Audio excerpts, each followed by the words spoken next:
سورہ البقرہ رکوع نمبر 35 تلاوت ألم تر إلى الذي حاج إبراهيم في ربه أن آتاه الله الملك إذ قال إبراهيم ربي الذي يحيي ويميت قال أنا أحيي وأميت قال إبراهيم فإن الله يأتي بالشمس من المشرق فأت بها من المغرب فبهت الذي كفر والله لا يهدي القوم الظالمين أو كالذي مر على قرية وهي خاوية على عروشها قال أنا يحيي هذه الله بعد موتها فأماته الله 100 عام ثم بعثه قال كم لبثت قال لبثت يوما أو بعد يوم قال بل لبثت 100 عام فانظر إلى طعامك وشرابك لم يتسنه وانظر إلى حمارك ولنجعلك آية للناس وانظر إلى العظام كيف ننشزها ثم نكسوها لحما فلما تبين له قال أعلم أن الله على كل شيء قدير وإذ قال إبراهيم رب أرني كيف تحيي الموتى قال أولم تؤمن قال بلى ولكن ليطمئن قلبي قال فخذ 4 من الطير فصرهن إليك ثم اجعل على كل جبل منهن جزءا ثم ادعهن يأتينك سعيا واعلم أن الله عزيز حكيم. سورہ البقرہ رکوع نمبر 35 ترجمہ کنز الایمان. اے محبوب کیا تم نے نہ دیکھا تھا اسے جو ابراہیم سے جھگڑا اس کے رب کے بارے میں اس پر کہ اللہ نے اسے بادشاہی دی جبکہ ابراہیم نے کہا کہ میرا رب وہ ہے کہ جلاتا اور مارتا ہے، یعنی زندہ کرتا ہے اور مارتا ہے، موت دیتا ہے. بولا میں جلاتا اور مارتا ہوں، یعنی میں زندہ کرتا اور مارتا ہوں. ابراہیم نے فرمایا تو اللہ سورج کو لاتا ہے پورب یعنی مشرق سے، تو اس کو پچھم یعنی مغرب سے لے آ. تو ہوش اڑ گئے کافر کے اور اللہ راہ نہیں دکھاتا ظالموں کو. یا اس کی طرح جو گزرا ایک بستی پر اور وہ ڈہی یعنی مسمار ہوئی پڑی تھی اپنی چھتوں پر، بولا اسے کیوں کر جلائے گا یعنی زندہ کرے گا اللہ اس کی موت کے بعد. تو اللہ نے اسے مردہ رکھا 100 برس پھر زندہ کر دیا. فرمایا تو یہاں کتنا ٹھہرا؟ عرض کی دن بھر ٹھہرا ہوں گا یا کچھ کم. فرمایا نہیں، تجھے 100 برس گزر گئے اور اپنے کھانے اور پانی کو دیکھ کہ اب تک بو نہ لایا، اور اپنے گدھے کو دیکھ کہ جس کی ہڈیاں تک سلامت نہ رہیں، اور یہ اس لیے کہ تجھے ہم لوگوں کے واسطے نشانی کریں. اور ان ہڈیوں کو دیکھ کیوں کر ہم انہیں اٹھان دیتے پھر انہیں گوشت پہناتے ہیں. جب یہ معاملہ اس پر ظاہر ہو گیا بولا میں خوب جانتا ہوں کہ اللہ سب کچھ کر سکتا ہے. اور جب عرض کی ابراہیم نے اے رب میرے مجھے دکھا دے تو کیوں کر مردے جلائے گا یعنی زندہ فرمائے گا. فرمایا کیا تجھے یقین نہیں؟ عرض کی یقین کیوں نہیں، مگر یہ چاہتا ہوں کہ میرے دل کو قرار آ جائے. فرمایا تو اچھا 4 پرندے لے کر اپنے ساتھ ہلا لے، پھر ان کا ایک ایک ٹکڑا ہر پہاڑ پر رکھ دے، پھر انہیں بلا وہ تیرے پاس چلے آئیں گے پاؤں سے دوڑتے. اور جان رکھ کہ اللہ غالب حکمت والا ہے. سورہ بقرہ رکوع نمبر 35 تفسیر. ناظرین و ناظرات اور سامعین و سامعات، اللہ کریم اپنی قدرتیں، اپنی شانیں، اپنی نوازشات، اپنی مہربانیاں، اپنی عنایات ہم پر بھی فرمائے، کل مسلمانوں پر فرمائے. یہ اس کا احسان ہے، اس کا کرم ہے، اس کی مہربانی ہے کہ اس نے ہمیں قرآن مجید کی خدمت میں حاضر ہونے کی توفیق بخشی، ہمیں اس کی نوکری میں قبول کیا۔ سننے والے کانوں، دیکھنے والی آنکھوں، اللہ کا شکر ادا کرو کہ آپ کو، آپ کے وقت کو اللہ نے قرآن کے لیے قبول کر لیا ہے۔ یہ آپ کی کوئی اس میں کوشش نہیں ہے، ہماری اس میں کوئی قابلیت نہیں ہے، یہ سب اللہ کا کرم ہے کہ اس نے ہمیں قرآن مجید کی خدمت میں حاضر ہونے، اس کو سمجھنے، اس کو سمجھانے کا موقع بخشا ہے۔ مجھے ایک کلام یاد آ رہا ہے، میں اس کے وہ شعر پڑھ کر پھر میں اس رکوع کی تفسیر میں مختصراً حاضری دیتا ہوں کہ یہ سب تمہارا کرم ہے آقا کہ بات اب تک بنی ہوئی ہے، یہ سب تمہارا کرم ہے آقا کہ بات اب تک بنی ہوئی ہے،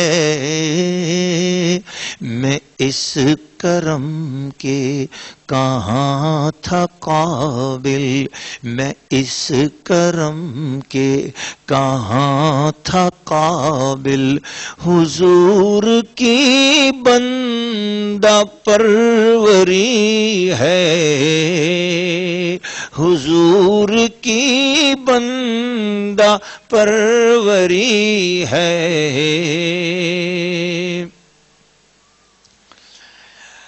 اللہ پاک اپنے پیارے محبوب نبی اکرم جان دو عالم، جان قرآن، روح قرآن، اصل ایمان، رحمت للعالمین جناب محمد الرسول اللہ صلی اللہ تعالی علیہ وآلہ وصحبہ وبارک وسلم کو علم ترا کے کلمے سے بات کہہ کر کئی روحانی، کئی ایمانی، کئی صوفیانہ، کئی پردے اٹھاتے ہوئے بھی پردے رکھ کر بات کی جا رہی ہے، کیونکہ علم ترا کی جو بات ہے یہ عربی زبان کا کلمہ ہے۔ مفسرین کرام نے اس سے کیا کیا مرادیں لی ہیں۔ محبت اور پیار والا جس کے سینے میں اللہ کی قدرت پر یقین ہو، جس کو اللہ پر سچا ایمان ہو، وہ جانتا ہے کہ اللہ جس سے پیار کرے اسے کتنا نواز دیتا ہے۔ علم ترا کے کلمے نے بتا دیا کہ محبوب کریم صلی اللہ علیہ وسلم اسی دنیا میں آ کر سب کچھ جاننے والے اور دیکھنے والے نہیں تھے، بلکہ کہیں اور بھی ہزاروں سال پہلے بھی کوئی معاملات تھے جن کو حضور صلی اللہ علیہ وسلم دیکھ رہے تھے کہ اللہ فرما رہا ہے الم تر الی الذی حاج ابراہیم فی ربہ ان آتاہ اللہ الملک۔ مفسرین کرام فرماتے ہیں کہ حضور صلی اللہ علیہ وسلم کی ولادت اقدس سے کوئی 3500 سال پہلے حضرت ابراہیم علیہ السلام گزرے ہیں، اور حضرت ابراہیم علیہ السلام کے زمانے میں ایک بادشاہ تھا جس کا نام تھا نمرود۔ یہ کنعان کا بیٹا تھا، اور سب سے پہلے کسی بادشاہ نے زمین میں اپنے سر پر ایک تاج رکھا تو وہ تاج پہننے والا بادشاہ یہی نمرود تھا۔ اس نے تکبر کیا ہوا تھا، تجبر کیا ہوا تھا، اور ربوبیت کا دعویٰ کرتا تھا، اور یہ کہتا تھا کہ میں خدا ہوں۔ لوگوں کے کندھوں پر سواری کرتا تھا، اور اس کو لوگ ہٹو بچوں کے شور کے ساتھ ایک جلوس میں اس کو لے کر جایا کرتے تھے۔ اللہ نے اس کو ملک دیا۔ حضرت ابراہیم علیہ السلام نے اس کو بتایا کہ تو خدا نہیں ہے، تو بندہ ہے، تو اللہ تعالیٰ کی بندگی کر۔ یہ معاملہ کوئی 3500 سال پہلے ہے جو گزر چکا۔ حضور صلی اللہ علیہ وسلم کی ولادت سے 3500 سال پہلے یہ واقعہ گزرا، اور اللہ اس واقعے کو حضور صلی اللہ علیہ وسلم کے سامنے اس طرح بات سنا رہا ہے۔ فرمایا الم ترا، اے محبوب کیا آپ نے نہ دیکھا؟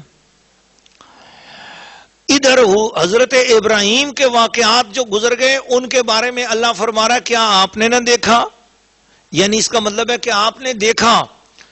تو حضور صلی اللہ علیہ وآلہ وسلم اس وقت عالم ارواح میں تھے، تو حضور عالم ارواح میں ابراہیم کا واقعہ دیکھ رہے تھے اور ابراہیم خانہ کعبہ کو بناتے ہوئے حضور کو دیکھ رہے تھے، تو اسی لیے خانہ کعبہ کے بناتے ہوئے ربنا وبعث فیہم رسولا کی دعا اسی سورہ بقرہ کے اندر گزر چکی ہے. کل کے درس میں ہم آپ کو سنا بھی چکے ہیں کہ حضرت ابراہیم یوں دعا کر رہے ہیں کہ اللہ اس رسول مطلق کو مجھے ہماری نسل میں عطا فرما، ہماری نسل میں عطا فرما.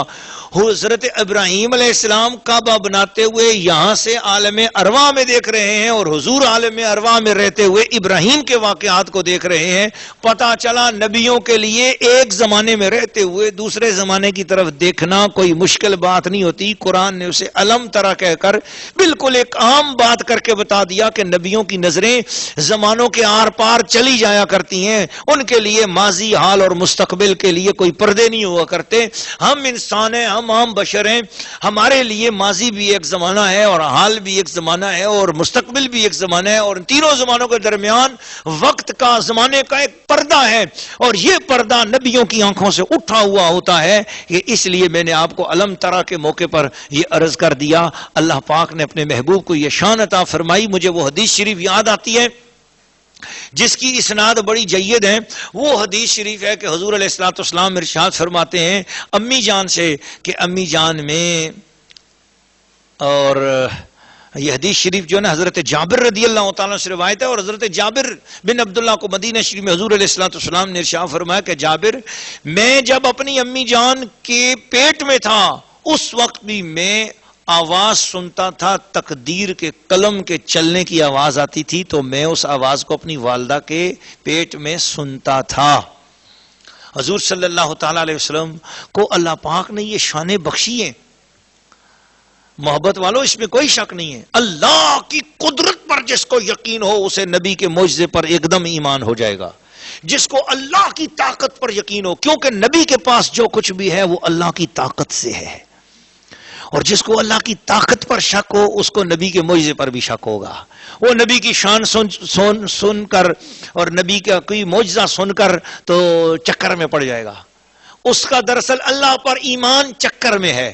جس کا اللہ پر ایمان چکر میں ہے وہ نبی کے معجزے کو سن کر بھی چکرا جائے گا، اور جس کا اللہ پر ایمان کسی چکر میں نہیں ہے بلکہ اللہ پر ایمان، اللہ کی قدرت پر ایمان، اس کا ایمان نہایت محبت کے ساتھ پورے یقین میں ہے، وہ نبی کے معجزے پر بھی بلا جھجک ایمان لاتا چلا جائے گا، جیسا بھی معجزہ ہو.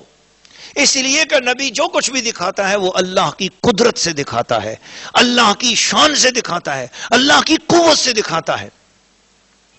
آگے چلو نا، وہی واقعہ تو آ رہا ہے. اذ قال ابراہیم ربی الذی یحیی و یمیت. جب حضرت ابراہیم علیہ السلام نے فرمایا میرا رب وہ ہے جو زندہ کرتا ہے اور مارتا ہے. قال انا احیی و امیت. وہ بے وقوف کہنے لگا میں بھی زندہ کرتا ہوں، میں بھی مارتا ہوں. حضرت ابراہیم نے فرمایا کیسے؟ کہنے لگا چلو قید خانے میں. قید خانے میں چلے.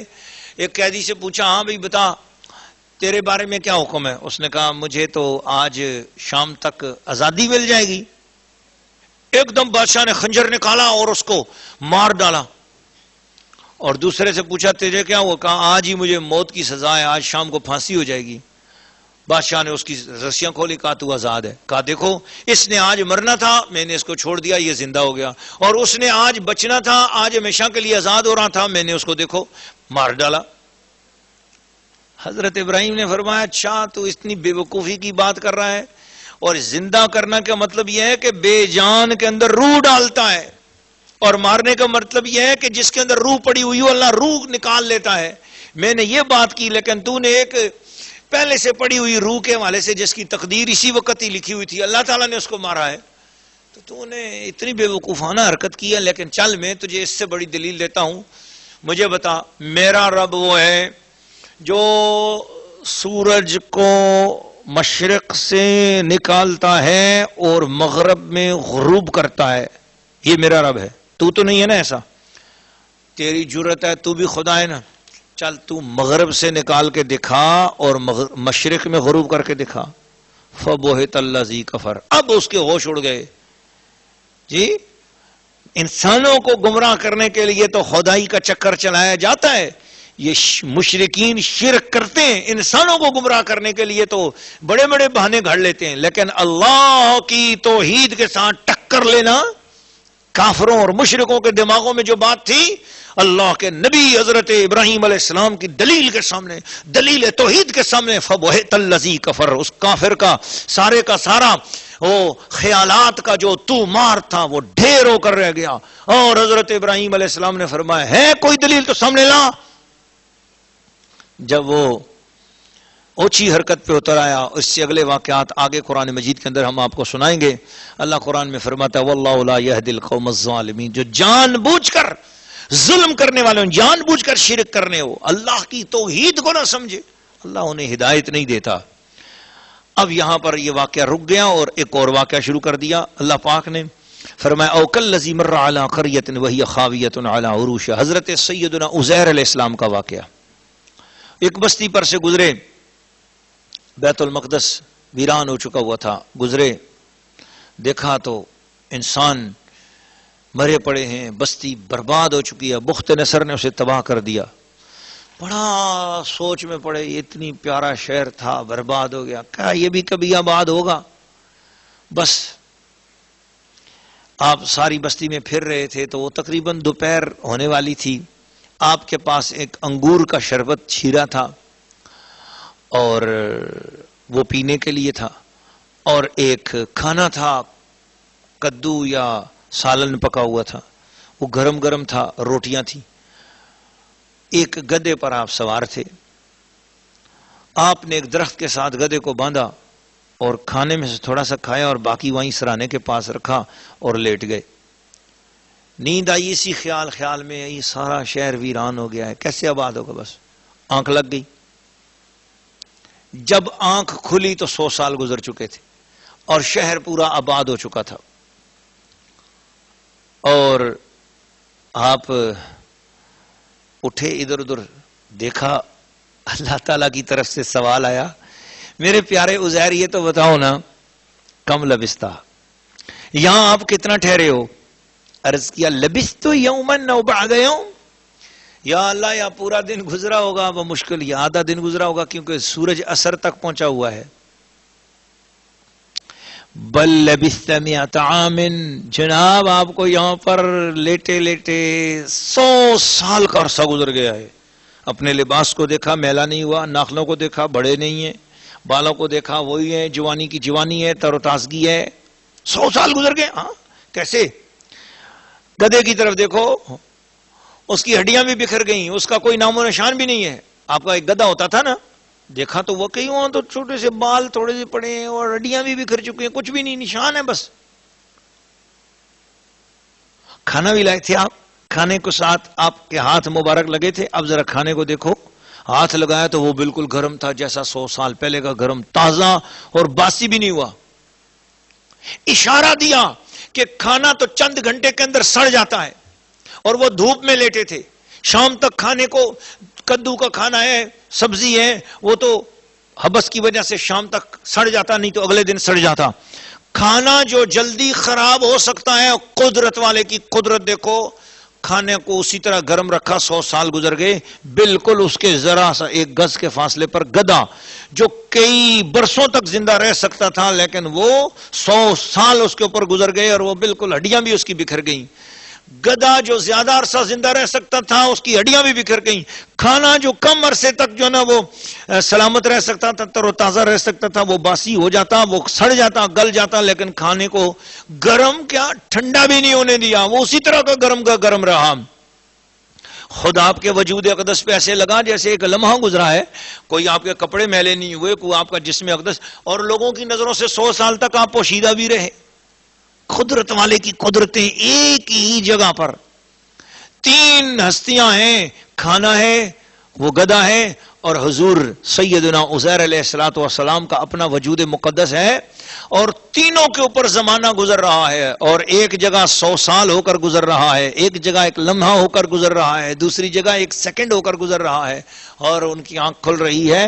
تینوں زمانوں کا ایک ہی مکان کے اندر گزار کر رب کریم نے بتا دیا ان اللہ علی کل شیء قدیر. اللہ قدرتوں والا ہے، اور اسی قدرتیں نبیوں کے ذریعے سے ظاہر ہوتی ہیں. الحمدللہ. پھر فرمایا جب حضرت ابراہیم علیہ السلام نے عرض کی یا اللہ تو مردے کیسے زندہ کرے گا؟ یہ انبیاء نے یہ سارے معاملات کر کے قیامت تک کے لیے قرآن کا، الہیات کا، دین کا، ایمان کا مسئلہ حل کر دیا. لوگوں نبیوں کے ان واقعات سے، ان پاکیزہ ہستیوں کے ان واقعات سے اگر تمہارے ایمان میں اضافہ نہیں ہو رہا تھا تو پھر تم خود اس قابل نہیں ہو کہ تمہیں پھر کوئی نشانی دکھائی جا سکے. ہاں جو نبیوں پر یقین لے آتے ہیں ان کو تو نشانیاں بھی دکھائی جاتی ہیں، ان کے اوپر کرم بھی کر دیے جاتے ہیں، ان کو بہت سارے معاملات سمجھائی بھی دیتے ہیں. لیکن جو نبیوں پر ایمان نہ لائے اور خود کہے کہ جی ایسے واقعہ خود میرے ساتھ ثابت ہوں، تو ایسا نہیں ہوتا. اللہ اپنے پاکیزہ ہستیوں، پاکیزہ بندوں کو جو ہے نا یہ واقعات دکھاتا ہے. انہوں نے سوال کر دیا مولا تو مردوں کو کیسے زندہ کرے گا؟ جواب میں یقین کی بات پوچھی. اولم تؤمن، کیا آپ کو یقین نہیں ہے؟ وَلَٰكِن لِيَطْمَئِنَّ قَلْبِي، یا اللہ یقین تو پورا ہے لیکن چاہتا ہوں ذرا دل کو اطمینان ہو جائے. فرمایا 4 پرندے لے لو، ان 4 پرندوں کو اپنے ساتھ ہلا لو، اپنے ساتھ ہلا دو. اور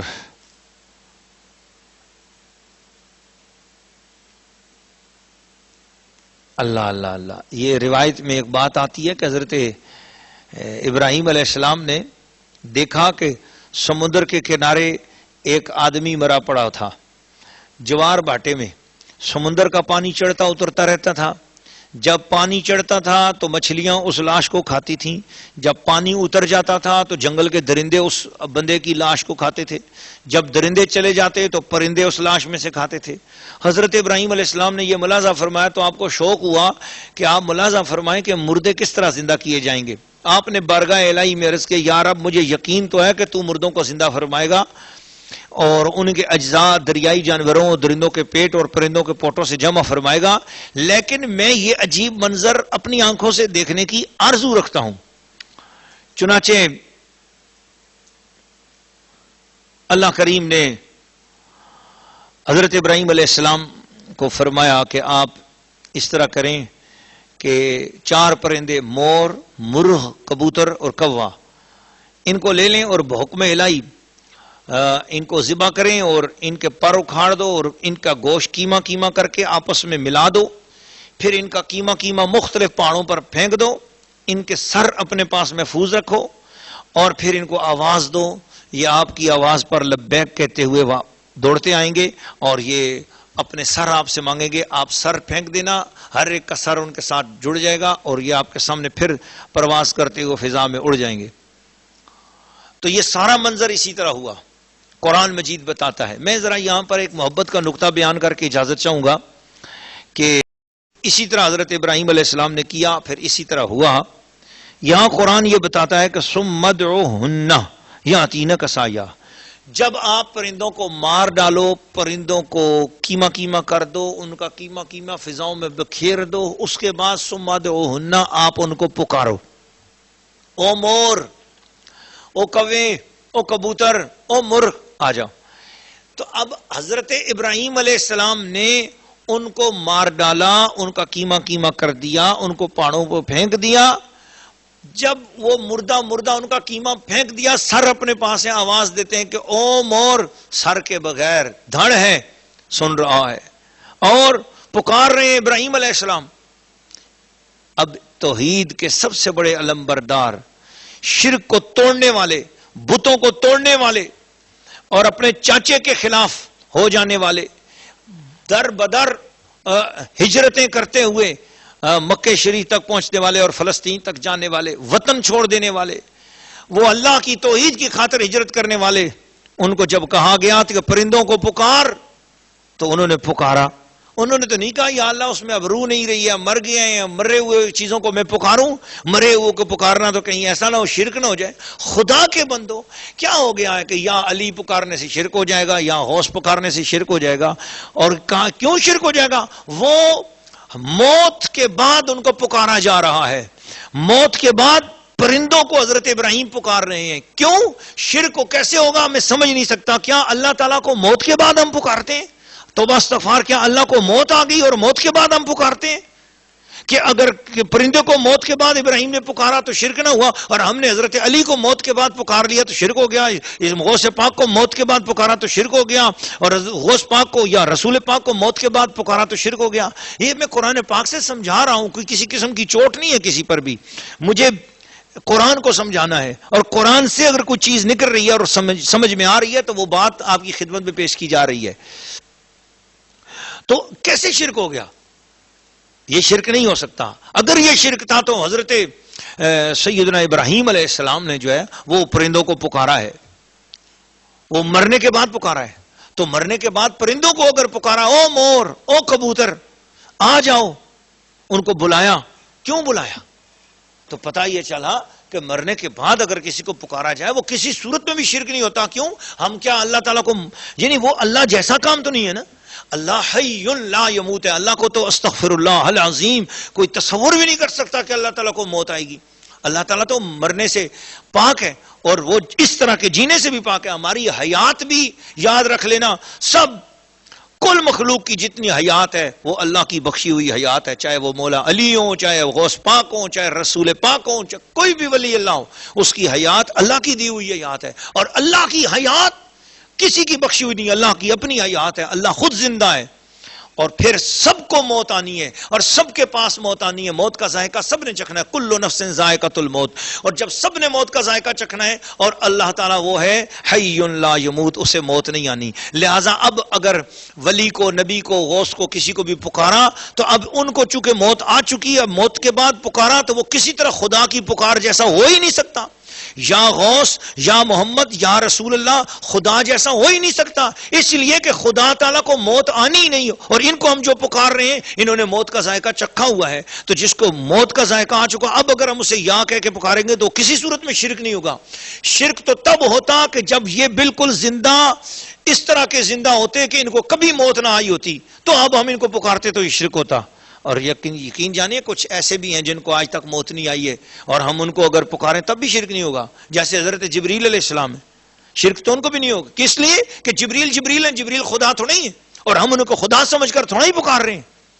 یہ بات اپنے ذہنوں میں بٹھا لو کہ کوئی شرک کے وسوسے سے آپ کو اولیاء اللہ کی تعظیم سے روک دے تو یہ بھی نہیں ماننی ہے بات. جس نے بھی ایسی بات کہی، وہ جو عالم دین ہے، میں ان کو بھی اصلاح کرنے کے لیے کہوں گا کہ اپنی اصلاح کر لیں، اپنے آپ کو اس فکر میں ڈھالیں. یہ قرآن مجید ثم ادعوہن ابراہیم سے کہا جا رہا ہے. ان پرندوں کو پکارو. وہ مور کوئی غوث پاک نہیں ہے، وہ مور کوئی مولا علی نہیں ہے، وہ پرندہ، وہ مرغ، وہ کبوتر، وہ کوئی بزرگ ہستی نہیں ہے، وہ ایک عام پرندے. ان کو اگر پکار دیا تو اشارہ کیا کہ مرنے کے بعد اگر ان کو پکارا یہ شرک نہیں ہے، تو مرنے کے بعد اگر کسی ولی اللہ کو پکارا تو بھی شرک نہیں ہے. اور پرندے اگر مرنے کے بعد سن سکتے ہیں تو غوث پاک بھی مرنے کے بعد سن سکتے ہیں. ان کے سر ابراہیم علیہ السلام کے ہاتھ میں، تو سننے کی طاقت تو سر کے پاس کان ہے، کانوں میں تھی. سننے کی طاقت تو ادھر ہے، ہاتھ کے پاس ہے، وہاں تو نہیں ہے. پھر وہاں ان جسموں نے کیسے سن لیا؟ اب آپ غور کریں. یہ ساری چیزیں مل کر آپ کو اس چیز کی طرف متوجہ کریں گی کہ یہ جو کرامات ہوتی ہیں، یہ جو معجزات ہوتے ہیں، یہ اللہ تعالیٰ کی قدرت سے ہوتے ہیں، اور اس میں کوئی شک نہیں کرنا چاہیے، اس کو یقین میں رکھنا چاہیے. اور اللہ تعالیٰ سنانے پر قادر ہے. بے شک وہ اللہ ہے جس نے مور تک آواز پہنچائی ابراہیم کی. پہاڑوں پر پڑے ہوئے کیمے میں آواز ابراہیم کی پہنچ گئی. وہ اللہ ہے جس نے وہ آواز پہنچائی. وہ اللہ ہے جس نے مور تک آواز پہنچائی، کبوتر تک آواز پہنچائی، اور مرغ تک آواز پہنچائی، کوے تک آواز پہنچائی. جو اللہ کوے تک ابراہیم کی آواز پہنچا سکتا ہے، وہ اللہ جو کبوتر تک، جو مرغ تک ابراہیم علیہ السلام کی آواز پہنچا سکتا ہے. انشاءاللہ دین ابراہیمی کے ماننے والوں کی آواز کو بھی غوث پاک تک پہنچانے والا اللہ ہے، مولا علی تک پہنچانے والا اللہ ہے، رسول پاک تک پہنچانے والا اللہ ہے، صدیق اکبر تک پہنچانے والا اللہ ہے، بزرگان دین تک، اولیاء اللہ تک پہنچانے والا اللہ ہے.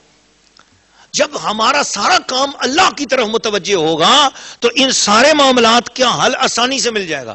لیکن جب تم یہ سمجھو گے کہ اولیاء اللہ کے پاس جو کچھ ہے وہ ان کا ذاتی ہے، خراب کام وہاں سے ہو جائے گا. جب تم یہ سمجھو گے کہ رسول پاک کے پاس جو کچھ ہے وہ ان کا ذاتی ہے، یہاں سے کام خراب ہو جائے گا. بھائی یہ کیوں نہیں سمجھتے جس کے پاس جو کچھ ہے اس کو بخشنے والا اللہ ہے. ایمان والوں کے پاس جو کچھ بھی ہے وہ اللہ بخشنے والا ہے. اللہ تعالیٰ مجھے اور آپ سب کو قرآن مجید فرقان حمید کے ان معاملات سے ظاہری اور باطنی برکات عطا فرمائے۔